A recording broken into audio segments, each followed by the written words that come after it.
G'day and welcome to the Killer Storyteller Podcast. I'm Christy Horn, your co-host, coming to you from Melbourne, Australia. And thanks for tuning in. As always, I'm joined by my UK buddy, crime queen, million copy selling author and all-round bloody legend, Rachel Lynch. G'day, Rach. Hiya, Christy. Hello to everyone listening around the world. I'm joining you from a very, very hot London today. It's so nice being able to say that. I think it's going to hit 31. I feel like a radio DJ. Yeah, it's going to get to 31 today, guys. I'm so excited to dive into book 13 today with Christy. Book 13 in the D.I. Kelly Porter series, Cruel Truth. Oh, it's my second release of 2026 so far, and it came out in April this year. Firstly, Rach, before we get into Cruel Truth, how you doing? And after the last episode where you so honestly shared your cancer diagnosis and treatment, what kind of feedback and messages have you received from some of our listeners? Oh yeah, it's been amazing, and loads of people saying, "Oh, thank you, for your honesty," and really being sort of really inspiring people going through the same, as well as messages from relatives and friends of people struggling too. And it's been really overwhelming. I'm so glad we did it, Christy. And it's I think it's really important. And a lot of people said what an important podcast it was, giving me the impression that it isn't really spoken about in that way so much, maybe. Yeah. And I've just been absolutely blown away. And, my journey is still continuing. I've finished radiotherapy now.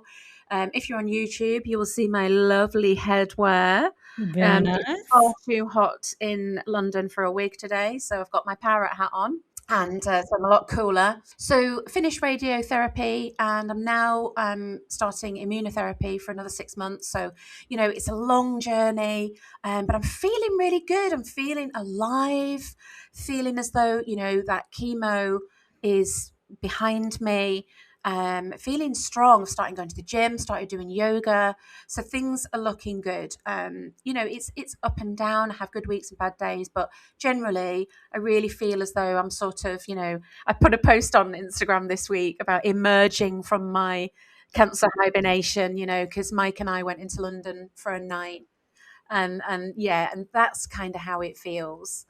What about you, Christy? Well, firstly, I'm really glad to hear that. And I love seeing that you went into London and had a beautiful weekend away. And I honestly love hearing your updates. It's brilliant to hear how you're doing. The feedback, it's been incredible. And there's also been friends of mine saying that they've been inspired by that episode to go and have their mammograms. And you know what? To me, that is just so fantastic. And listening back to the episode, I actually got a bit emotional, and I've listened to it a couple of times because during the recording, I was like really conscious of not effing anything up or losing my shit or getting emotional. And I've watched it and I've listened to it and I could see where I did get emotional. I tried to keep it together. I'm really glad that we did that episode too, Rach, and thank you for sharing. It's so personal. And same, my daughter listened to it, my 21-year-old daughter listened to it, and she bought me a card, and she wrote in the card about how much my journey has inspired her and taught her. And that was so emotional. I just thought, as a mom, for your daughter to look at you in that way and to see you struggle, but see you. And she said in the card, I can't make it any better, but I just want to say that I see you, I see your pain, I see your struggle, and I see you taking it and not complaining, and, things like that. It was just the most incredible card. So yeah, and I was the same as well. When we were doing it, it was very much, right, let's talk about this. And it sort of flowed. Whereas listening back to it, it was a really impactful moment for both of us. Yeah, definitely. Alrighty, Rach. Cruel Truth. The title says it all. And yes, sometimes the truth is really cruel. Sorry, but I'm not sorry for the puns, and I'm not going to stop. I just can't help myself. All right, let's go. This episode, we are discussing Book 13, Cruel Truth. Beauty Can Hide in the Darkest Deeds, your brand new release from April 2026. And again, we have to say up front that we are not going to give away any spoilers. If you haven't read the book, we're not going to share endings, but we will be discussing themes and the characters and parts of the storyline. So wherever you are, if you're at the beginning of the series, or you've actually read Cruel Truth, brilliant, welcome on board, but we're not going to give any of that away. If you're reading along with us, that's brilliant. But we're not going to spoil anything. We hope we're not going to spoil anything for you by talking about some of the themes and characters. We'd love to hear from you wherever you are. And wherever you are in the series. So drop us a line. Just remember that you can dip into the Kelly books wherever you like. Christy started on book 5. People start on first act, the prequel. Some people have started with Cruel Truth. They all stand on their own. We won't give away any shocks or surprises. So a really short summary of the origins of this one then. We like to do this at the beginning of our pods. So it was written in 2025. Between releasing standalones. So I'd had a massive break from Kelly. So it felt really strange. It felt like writing a standalone. It was published in April 2026, so brand new. I was at home when I wrote it, Googling conspiracy theories. What Alice in Wonderland hole to go down. Oh my God. So much fun. It only took me about 2 months to write, but it did need quite a lot of editing and pulling around because, and a lot of readers have said this in their reviews, that it is a really complex story. So, sometimes stories can be global, like Bold Lies, that sort of thing. They've got big reach, like Dark Game. Some stories can be really small, and be in just one setting, like a house or around one lake. This one had a global reach, so it made it quite complicated because the main theme was Big Pharma. Yep. And how, let's face it, they get away with anything. And yes, it's this sort of dichotomy about, yes, they save, hundreds of thousands, if not millions of lives every year, but boy, do they make billions in return. So it's about that balance. What season are we? Well, it's summer, and that was really important because it's set around 2 of my most favourite lakes, Rydal and Grasmere. And so the scene, the setting for this one was absolutely stunning. Rydal and Grasmere are beautiful. Christy, I'm going to take Christy there one day. Yes, sure. Yep, I'm going into those caves. Those stepping stones that go into the caves. Stepping stones. So now we know a bit more about the origin. So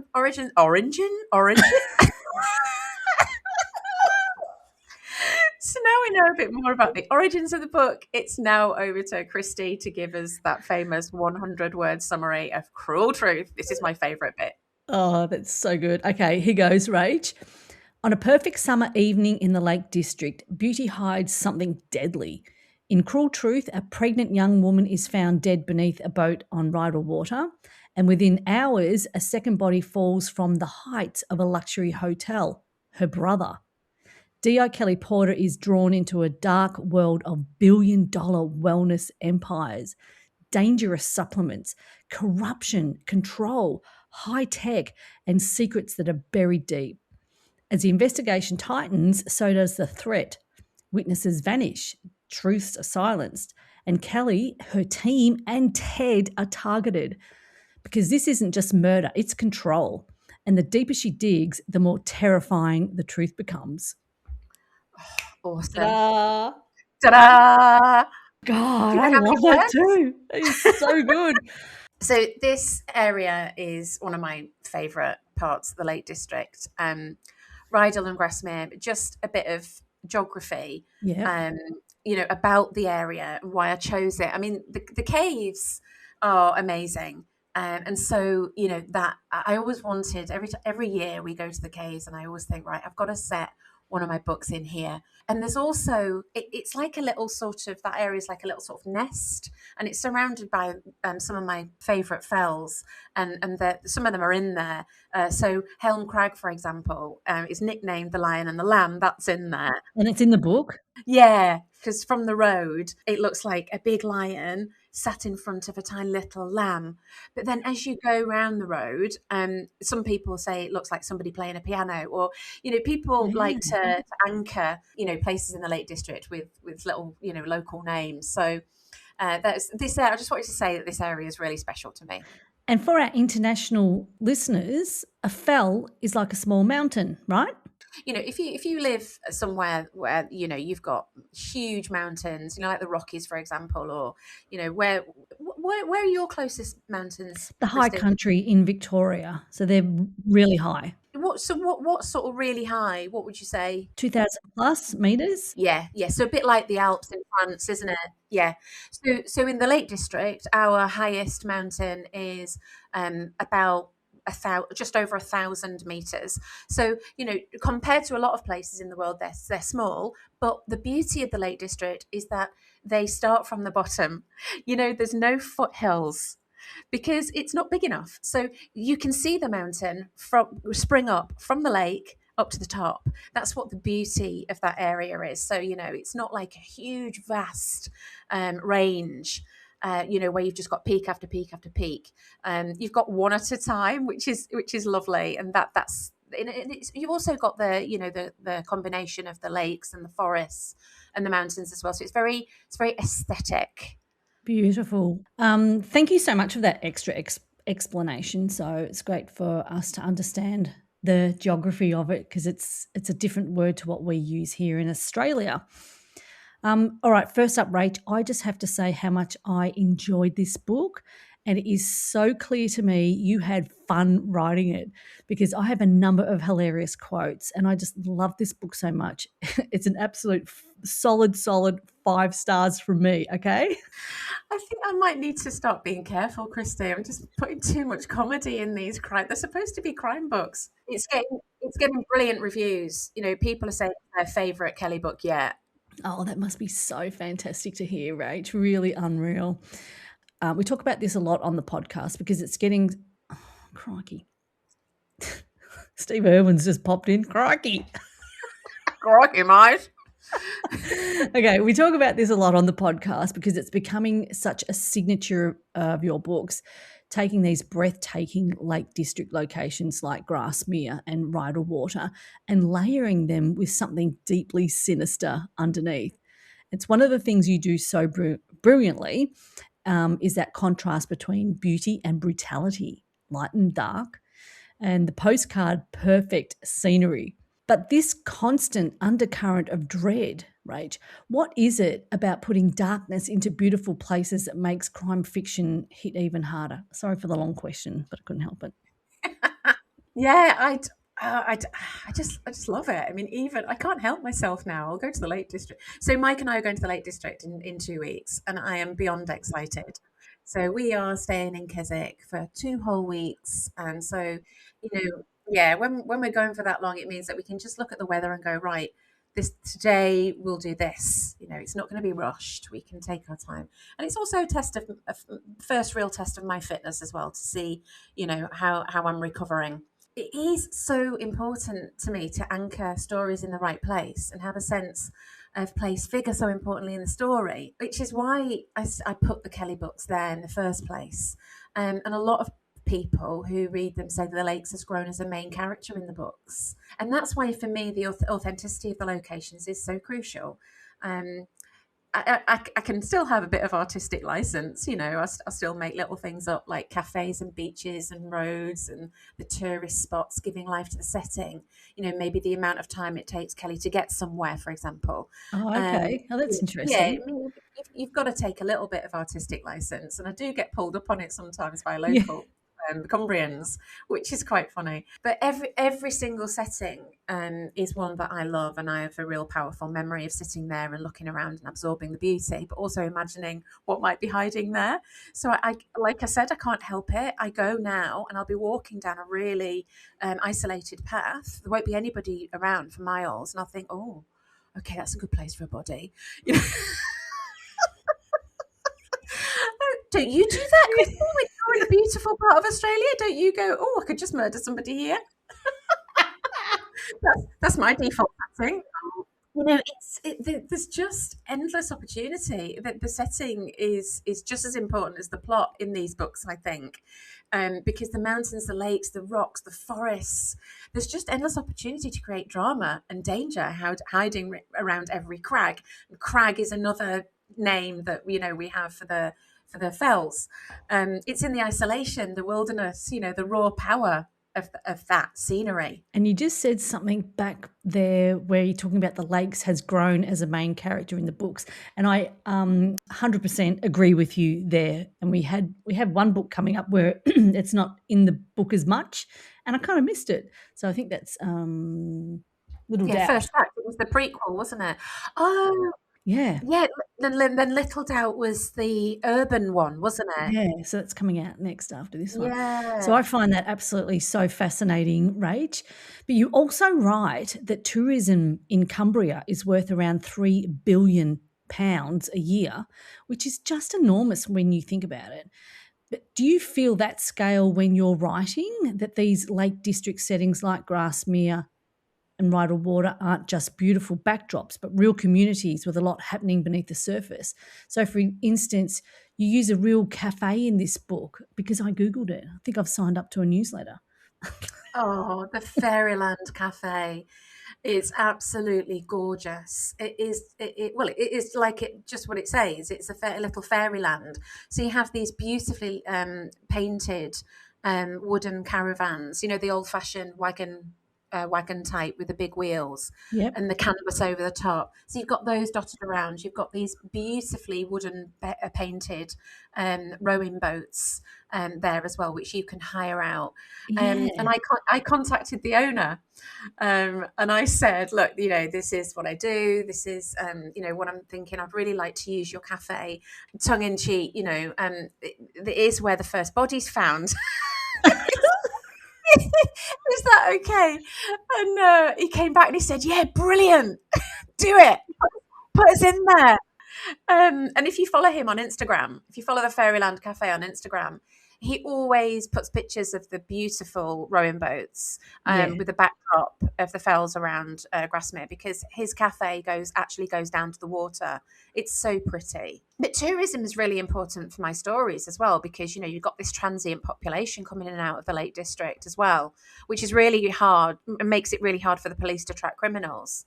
And also there's part of me championing that tourism too, because it's a little slice of my childhood, and I just want more people to see the beauty that I grew up with. So if people are attracted to that area, not because of the murders, but because of the beautiful scenery, then that's brilliant too. Although I did have someone contact me once saying that, I think I've said this before, I didn't realise that Cumbria was like that. I'm not sure I want to go now. Early on in the book, in chapter 2, and for the first time in the series, we get a really proper description of Eden House. This is where D.I. Kelly Porter and her team work from. It's a red stone, 4-story building. It once was a grand Victorian lodge for a wealthy family built from Cumbrian slate. It instantly felt iconic to me, Rach, almost like another character in the story. Was it important for you at this stage in the series to finally give us readers a deeper sense of the place Kelly and the team work from? Because I've got to tell you something funny after you answer your question. I think each book gives an opportunity to explain a little bit more about Kelly, and a little bit more about her, and a little bit more about the Lake District, whether it be where she works, where she lives, who she loves, her team, because I can't fit everything into one story. So I've got to take a little bit at a time. Yep. And her team was really important in this story, so it just felt natural describing where she's based. I don't have like a list of things that I'm going to put in each book. It just comes naturally as I'm writing it. And then if it fits, I'll do it. And it's like in each Kelly, a different member of her team, is more important than another. What in the early ones, it was Will Phillips, if you remember him. Then it was Rob Shawcross. Kate is usually a stalwart figure, her 2IC and becoming a very, very good friend of hers. Then you've got, Emma and Dan, and now Finn. So each book really brings out different things of different aspects of her life. And so in some books, I'll spend a lot of time describing, Kelly's house. Yes. On the river near Ullswater. Yep. What I did, Rach, and I think I might have sent this to you in a text a little while back, I put in all of the descriptions of Eden House into AI. And then I said, design, here is a description of Eden House. And I put in all of the words out of the book. It designed the police station for me. Yes, I loved Remember it. that? It was Amazing. when I looked at it, I was like, yes, you bloody nailed it, ChatGPT. Thanks, mate. And did I send you the one of Kelly? I said to ChatGPT, "Oh my god, I'm going to have to I'll send that to you. Okay. We'll put it on social media because I basically said, give me a visual of D.I. Kelly Porter from the Rachel Lynch series set in the Lake District, and yeah, it looks amazing. I'll send it to you. Did it nail it? I loved it. Yeah, it'll be really interesting to see whether it matches what you have in your head. Because I think for me, it pretty much nailed it. Yeah. Oh, fantastic. Oh, it's so scary, right? I know. For everyone listening, we'll put it on social media as well. But I have to say, Rach, Cruel Truth didn't scare me because of the murders and the deaths. It scared me because of the wellness industry, the influence culture, the experimental tech. It all felt believable. Can you please talk us through your research on this one? And at what point did you realize, hang on a minute, this isn't fiction anymore. This could genuinely is happening or could happen? Absolutely. That's what terrified me as well. I mean, I loved the research for this. I love going down, dark holes and then one thing leads to another. I'm like, oh my God, suddenly I find myself, with this plot and I'm thinking, it's too unbelievable. It's too complex, but it's already happening. It does happen. Frightening. And before my cancer diagnosis, I was a bit of a gym bunny, and my personal trainer, who is acknowledged in the acknowledgements of this book, Ryan, we used to chat all the time about my plots. We had such a laugh, so the hour of my PT would go by really quickly, go, oh, do me a set of those. And halfway through I'd be giggling because he'd be giving me a new plot for a character I told him about. And his brain is like mine. So he was the one who said, what about, because we were talking about the drug industry and the supplement industry. He said, what about, a drug that induces rage? It was like one random fitness session, and that got me thinking, and I'd already started to research, the industry. I think I've mentioned on another podcast, Christy, that, I actually was a personal trainer for many years. Because Mike was in the army and we moved around, and so I kind of metamorphosized every time we moved. I was a history teacher, and then that didn't work, and then I became a personal trainer and a sports massage therapist. So my background in the fitness industry really informed this book as well. So making up the name of the drug, what it did to the body, what's possible with current technology and what's not.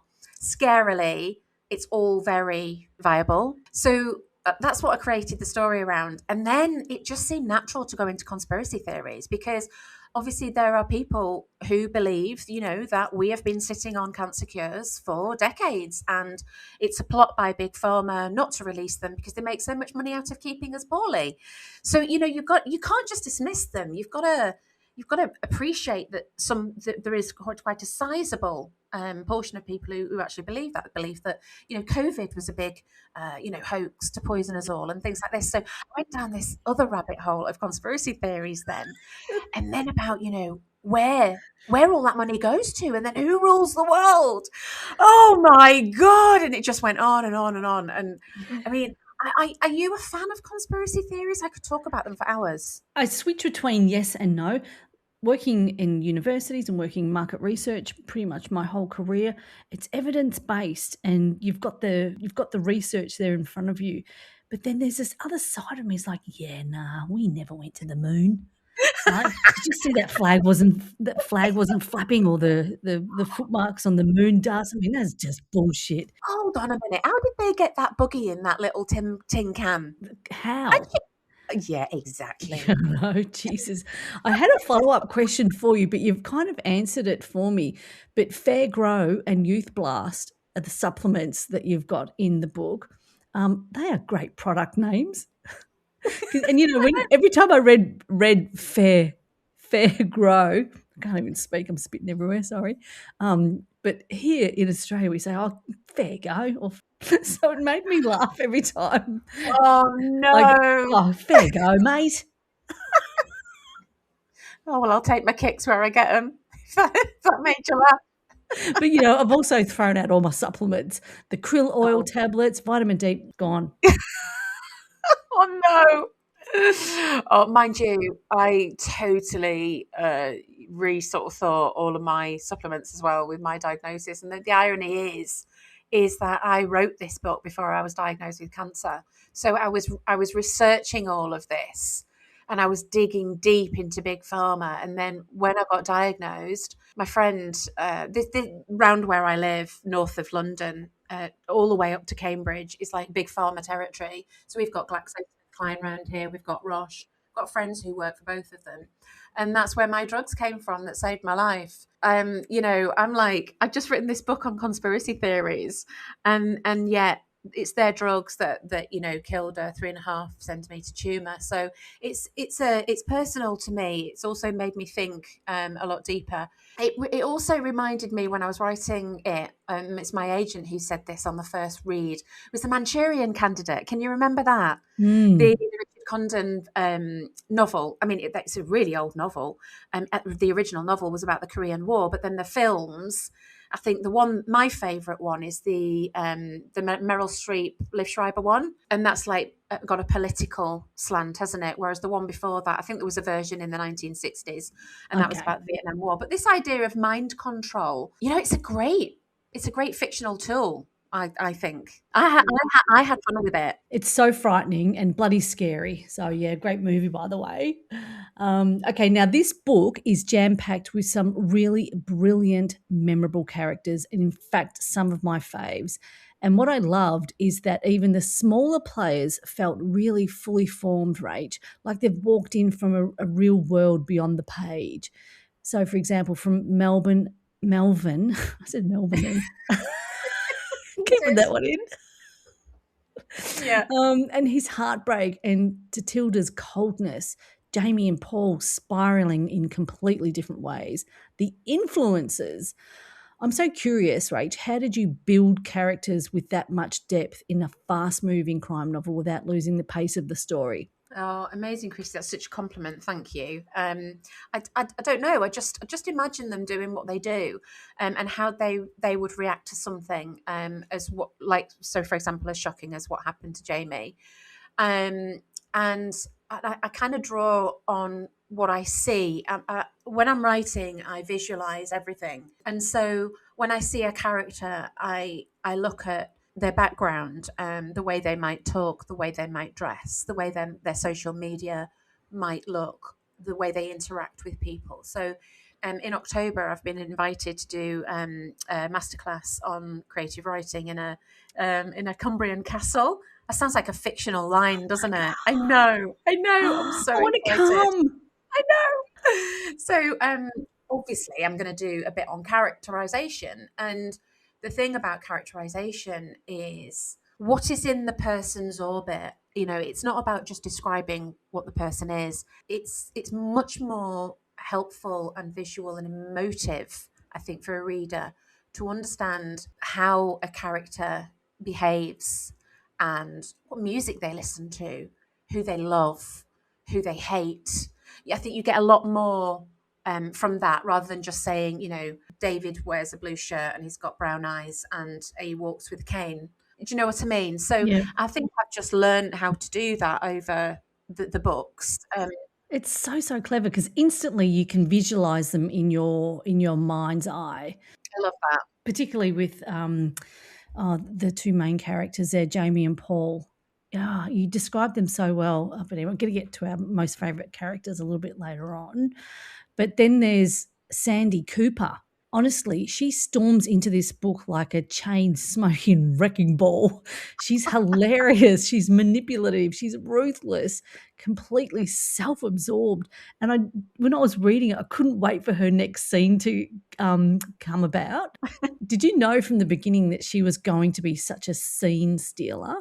And did she behave exactly as planned, or did she start taking over the book while you were writing it? Yeah, I think that things. So in the first draft, I kind of just get down a story, because over the years I've learned that if you want to produce a perfect first draft, then you're never ever going to finish it, because you just go round and you don't know the world enough. World building is really, really hard, and you don't know your world almost until you've finished your first draft. So I get down all of my ideas and I limp through this story. I get through these 60 chapters. It's like dragging a lead ball behind me, right, next chapter. And I get to the end and I'm like, right, now I know my world. Oh, I like her. Right, I'm going to do this with him. And then so the magic happens on the second and the third runs, I think. Does that make sense? So you've got Yeah. this skeleton, and then only when you know your world and it's all fixed together in the right place can you then go back and put the flesh on. Right. And then you start inserting your red herrings, and I start playing around with people who pop off the page. And Sandy was one of those people who popped off the page, because of her age, the way that she, the way she speaks, the way she's totally in control. But then later on, maybe I thought, wait a minute, I need to be a bit more realistic. This person needs to be a little bit vulnerable too. As it's really sort of a movable feast. That's all I can say about it, really. But she's smart, she's sassy, she doesn't give a shit about how she comes across. She gets the men, even though she's in her 50s. She's got nothing to lose, menopausal, single, chain smoker. Go girl. Yeah, I could totally relate to the menopause that bit there, 100 million bazillion percent. But after, just a side note here, after reading so many of your books, I can't think of any character that's exactly the same. Oh, I love that. Thank you. So, like Tilda, I've never come across another Tilda, or Sandy, or Jaden. or Jaden. Nah, so that's so clever to keep on, building the characters. I love that. Thank you. Whilst we were discussing characters here, Rach, chapter 16 with Melvin absolutely stopped me in my tracks. In the middle of all the conspiracy, corruption, murder, suddenly we're sitting with loneliness, dementia, grief, and memory loss. It's so heartbreaking. Why was it important for you to slow the story down there and make the readers sit in that sadness? Because as a reader, it did it to me. So I'm really curious to hear what other people think about that as well. Because when I got to that chapter, it was just like, oh my God, I actually had to read it twice. Wow. Yeah. I think that when I'm reading fiction, and when I'm looking at a painting or listening to a piece of music, I think the important thing is that you feel something. And so I I try and push a character to the natural limit of their personality, but at the same time making, but hopefully stimulating the reader to feel something for them. So that gives you the whole range of emotion, because hating somebody or having a terrible reaction to somebody is feeling too. I want people to not just feel comfortable the whole way through the story. I want the stories to actually, stretch the boundaries of what we feel in life. We don't just feel one thing, do we? We go Mm. up and down, and we meet people that are like that are really sad. And so yeah, the light and shade thing is really important. And otherwise, what's the point? Because the other thing with Melvin is that I wanted to carry on that theme of what making people realize what chemicals do to your brain, Yeah. and what the end result is, that it is for that on a really, really personal level to just one person. Because obviously big pharma deal with billions of people, whereas I wanted my story to just be about individuals. Does that Yeah. make sense? Another thing that I loved in this book is that Kelly isn't solving murders. She's not just solving murders. She's being pressured from every direction to back off. Her team is threatened. Her boss is nervous. Powerful people are circling. Did you want this case to feel like the moment Kelly realises the enemy isn't just the killer, it's an entire system? Yeah, this is really important. I wanted Kelly to be put in danger at some point and told to back off by people who were skimming off the top and benefiting from the corruption that's in the book. So it seems to me like this has always been going on, this type of corruption, because, where there's organised businesses that make money, greed is always going to slip in and corruption is always going to slip in. But it appears to be so widespread at the moment. I don't know whether that's just because of the media and because of social media. Everyone talks so openly about it now. It's probably always been going on. It just seems to be lots of stories at the moment about billionaires having so much money and being above the law. It's a big thing at the moment. And I just absolutely have to share this. I really enjoyed the way you weave history and real world detail into this book. So, for example, from the Wordsworth references and the legend of Skelwith Bridge and the hiding hole in room 13 in the hotel, through to the more contemporary touches like the Penrith and Lakes Hospital being under pressure, with patients waiting in wheelchairs and on trolleys. How important is it for you, Rach, to ground a thriller in both that sense of history and very real present day reality? Yeah, I do try and do that every time. I think that, I have chosen really meaty themes, like knife crime and the conspiracy in Bold Lies and money laundering in Dark Game, bullying in Bitter Edge. Yeah, I do tend to be drawn to these meaty sort of issues, and I think that sometimes I can be stimulated to write a story about something that I might have just read on the news. And it's what makes it real for me, because if it isn't real for me, then I would lose interest. And readers are sharp. They can tell if an author hasn't enjoyed writing the book, I think. So I like those little details to be sprinkled along the way, like history, and they're bits of me really as well. My experience as a history teacher, being a Cumbrian myself. So, the little details about the fells and, studying English at uni is where my love of, the Lakeland poets came from when we talked about Deep Fear. Yeah. I forget the names of my own books. I can picture that one with the church on the front cover. Yeah. And, that's what makes stories interesting, I think. Yeah. You just said something really interesting there. I'm just going to go back to it if that's okay. You talked about you can tell whether the author's lost interest or not enjoying writing. I don't get that ever throughout your books. And in fact, this book, Cruel Truth, it's off the bloody Richter, mate. It's just so good. I feel like I know you and the book so well now, but I could just read and feel how much fun you were having writing this. And so many times I was pissing myself laughing. So, for example, Joe Foley, also known as the Digger Man, for the first time you've incorporated a podcaster into the mix, and his topic is conspiracy theories. But I'm not sure I like his ending though, but I'm kind of honoured that there's a podcaster in the books now. Yeah, now I need to make a thoroughly good and noble podcaster. Do you know any? Maybe an Australian legend who lives in at Melbourne. What do you think, Christy? Yes, absolutely. And let's call her Kirstine Holmes. Do you like that one?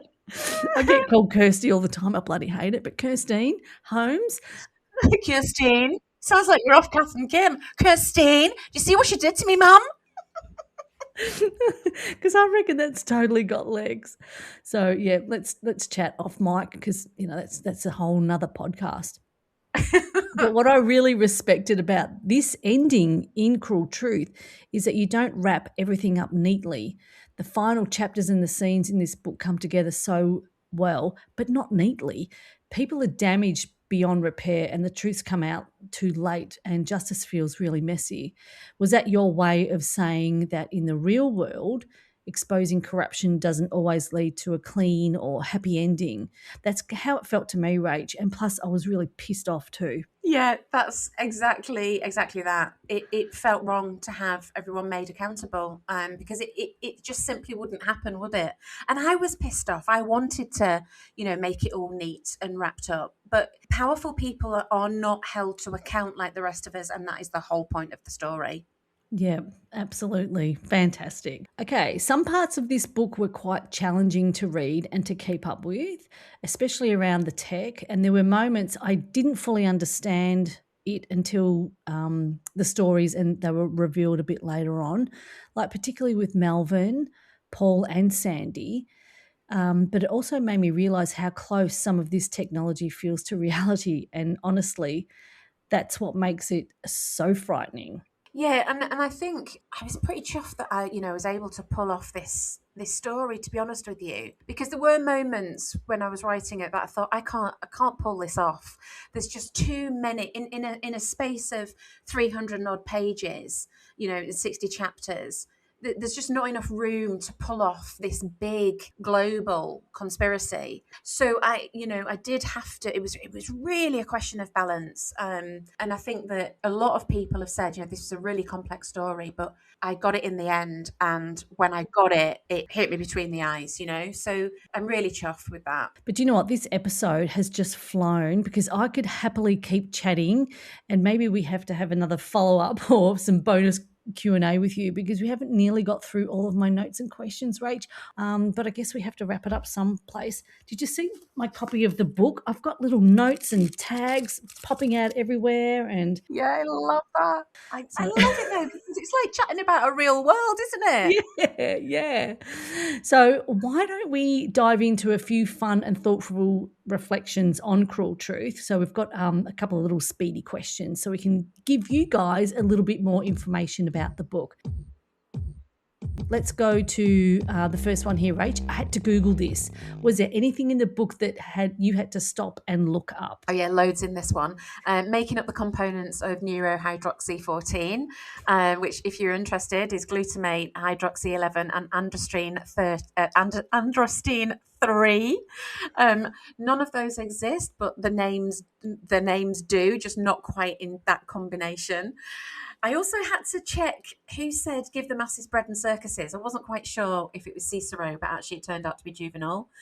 The actual meaning of mRNA, because obviously coming out of COVID, that is something that, we're all, been talking about, but what the acronym means. So messenger ribonucleic acid. And then the other one was Milton William Cooper, which is quite a scary story if you go down that rabbit hole. He's the original conspiracy theorist. What about you, Christy? What did you Google? I've got a couple here. First of all, Murray Mints, Skelwith Bridge, Rydal Caves, and I've Googled them all and had a good look at those. And also, I think I said before, I've signed up to the Fairyland newsletter, or I looked at buying some tea in beautiful canisters. They've got like a whole heap of stuff you can purchase. Fantastic. All right, tell me your best character and why. Who stole the show for you? Okay, for me, it's Angie. She risks everything. She knows the dangers, but has the courage to use her artistic talent to leave clues. And that reminded me a little bit of Gabriella in Dark Game. For me, it was Sandy. I just absolutely loved her. And also Angie as well. And we don't see her at all right until the very, very ending, or we don't hear from her. But we're hearing from a dead character, which was really unique. So, Christy, your worst character, in a good or a bad way, who did you love to hate? Okay, I love to hate Hank, and I hated the way that he could just turn his charm on and off. I liked his suits, but the reference to Hank's suit with the the strawberry swirl of blood now looks like barista coffee. Sorry, I couldn't resist. When the blood dried, it kind of went a bit coffee coloured. So, what about you, Rach? So for me, it was Tilda Dent, vile, cowardly, pampered, privileged. But what I really don't like about her is that she had the power to stop all of this, but she chooses to betray Jamie and Angie, and she takes the easy way out. What about your favourite quote or scene in the book, a moment that stuck with you the most? Okay, so I've got two, I think. So the first one was on page 19, where it says the supplement industry is as dirty as the arms trade. Yeah. I love that one. And then what really stood out to me was page 27, where the body bag zip sounded like an old 50cc motorbike. And then on page 43, I just loved it. It was a sweet moment when Kate says she wants to adopt Ted. The motorbike reference was really funny because that also refers back to first act. You talk about her. Yeah, the zip sound. Yeah, fantastic. Okay, Your favourite quote? mine was chapter 16 with Melvin Stone. I talked about this a little bit before. It was absolutely heartbreaking and it made me stop in my tracks. So that really hit hard, that one. Okay, how about Kelly Porter? A favourite moment for Kelly? What was her standout scene for you, Rach? I think we have chosen the same one here. I think my favourite Kelly Porter moment is when she whacks the intruder with Ted's cane. But also, I think in this one, for me, it's really her instinct to ask the right questions and seek out the people who swim against the tide to get to the bottom of everything. It's her nose. This one, page 127, it says she always had a great affection for loners. I also picked the same thing, and it totally cracked me up when she clocked him over the head with the walking stick. I was so gripped in that whole scene. It was really frightening because her team is being targeted as well. But also there's a final scene in the house with Johnny. No spoilers, but I love that Johnny's back in the storyline here. Awesome. Okay, we're talking about links and references to previous books, and there actually are a few in Cruel Truth. Rach? Yeah, I think because there's so many books in the series now, these links just jump in, and then I just think, well, I'm going to put that in because it doesn't matter if you haven't read all the books. If you have, then you'll know, and there's great affection and nostalgia there. But if you haven't, it doesn't matter. No, So that's right. Museum of Childhood is in there. That's from first act. Craig Lockwood's in there. Yep. He's popped up a few times. The Corin Boulder case from London is in there. And Colin Day from Dark Games in there. So I quite enjoyed doing that. And also, Matt the Twat also gets a mention in this one too. So good old Matt the Twat. Matt the Twat gets a mention. All right, we're nearly at the very end of this podcast. However, we've got massive list. So strap in, guys. Something funny, right? It could be from the book or behind the scenes. Give us a laugh. All right, you go first. Should we do one at a time? Okay, cool. All right, I have got so many here. I'm only going to read out the ones that are highlighted in yellow. Okay, so mine is a line from Sandy. I'm never giving up nicotine. It cures cancer. Kate at one point says, influences. Good God, that's all we need. Millionaires were so last year. All right, here's one from me. Just right at the front of the book, Kelly's deadpan reaction. Can somebody bag this squirrel? Well, I chose Skippy the squirrel as well because after they'd bagged him, they called him Skippy, didn't they? And so when they were expecting the results, Kelly said, what about Skippy? Have we got the results back yet? And then I love the bit where Emma says they're discussing generations. And Emma is obviously a lot younger than Kelly. And Emma says to Kelly, I think you're tail end Gen X. You're sturdy. Another thing that cracked me up was the wellness conference catering. They're on the menu is protein powder shots, banana blinis, yogurt sorbets, lettuce wraps, and ginger champagne cocktails. Basically, it's a satire on elite health culture gone wild. And I've got another funny one here for you. It's Sandy's observation of Ted, and she said, "Oh, looks like he's going to fall asleep any minute." She's got this really dry wit. Sandy has, yeah, absolutely.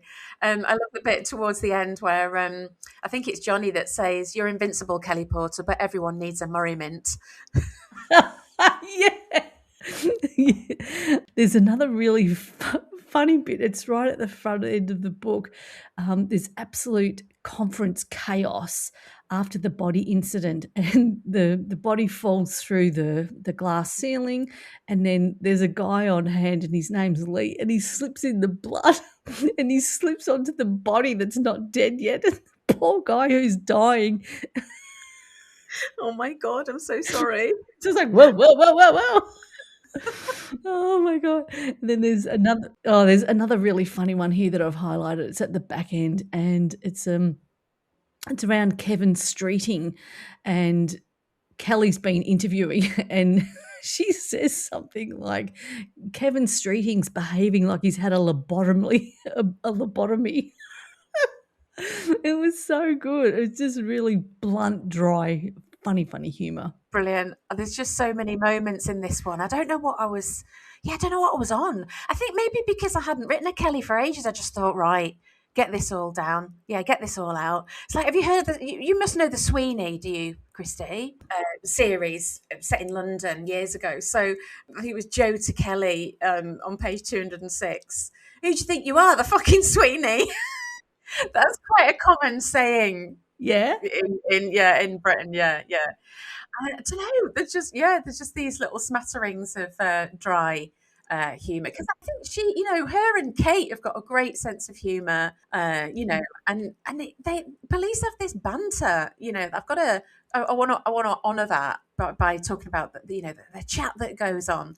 Like when the bodyguards, she's watching the footage of the bodyguards, and they're packing weapons, which they are entitled to do as far as close protection, but they're not allowed to. You just wave them around in a hotel, and she's looking at their pockets, and she said, "There's no bulges apart from egos."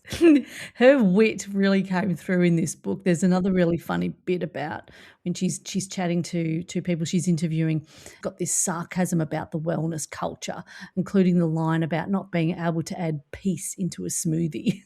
Oh, yeah. Because you'd think, wouldn't you? This is one of the things I wanted to do is, you'd think by the adverts that there was just miracles, drink or tablet. Take this and you'll feel amazing. And they do almost promise it, don't they? It's just like a better life in a bottle. Oh, well, Christy, that brings us to the end of another episode of the Killer Storyteller podcast with me, Rachel Lynch. And we really hope you've enjoyed diving into this book with us today. That was a humdinger. Oh, I like that. And next up, we're reading Little Doubt. It's book 7 in the D.I. Kelly Porter series. So this is your official 4-week heads up to get stuck into it. And trust me, it's one of my all-time faves.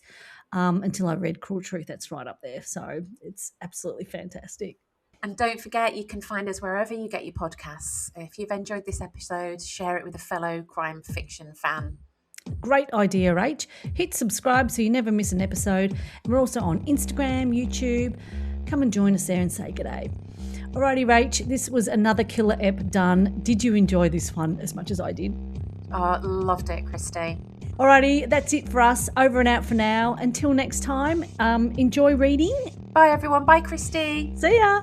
Bye, Rach.